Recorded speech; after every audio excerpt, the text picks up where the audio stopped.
Whether you tune in for the commercials, Lady Gaga, the game itself, Super Bowl 51 was one epic game with Brady going for the drive for 5. Atlanta came out firing. The first half was pretty much theirs. In fact, the Patriots' only points came in the final seconds of the half. The Patriots were just struggling so much, like when Gostkowski missed that extra point after their first touchdown.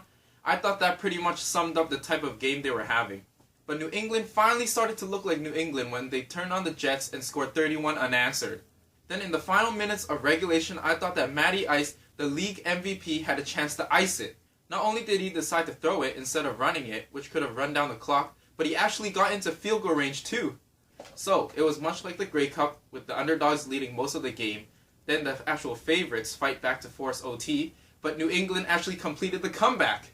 James White's touchdown that set up the 2-point conversion and his game-winning touchdown were just barely punched in.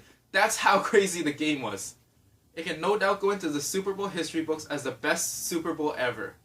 I actually felt kind of sorry for Atlanta though, as they were looking for their first Super Bowl title and the city's second title in all major sports. It must have been the MVP curse though, as Matt Ryan is the 8th straight MVP to make it to the Super Bowl but failed to win it. But on the Patriots side, so much history was made.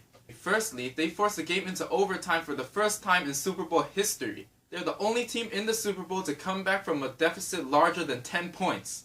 They're the first team to win in the Super Bowl after committing a pick 6, which was the first that Brady has ever thrown in the Super Bowl. And not to mention, they did it all without Rob Gronkowski. Julian Edelman, the one who made that crazy catch with 3 Falcons in the way, has become 3rd overall for most playoff receptions. James White had 14 receptions in the game, which is the most in Super Bowl history.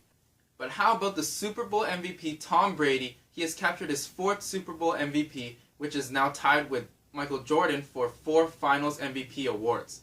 It was Brady's 7th Super Bowl appearance, most for any quarterback. He got his record-setting 5th Super Bowl win, most for quarterback, and those 5 championships that he shares with Bill Belichick are the most for any coach and quarterback combo. Brady's 466 passing yards sets a new Super Bowl record, and the 25-point comeback is the biggest in his career. He is now first all-time in completions, passing yards, and touchdowns.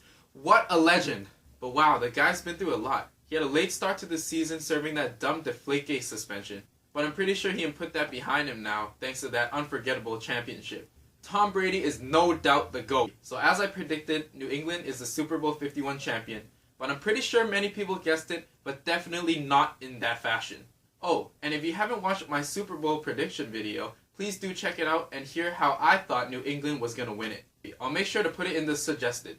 So congratulations to the city of Boston, Tom Brady, Bill Belichick, and the New England Patriots on your historic Super Bowl victory. Thanks so much for watching, and I hope you'll tune in to the next episode.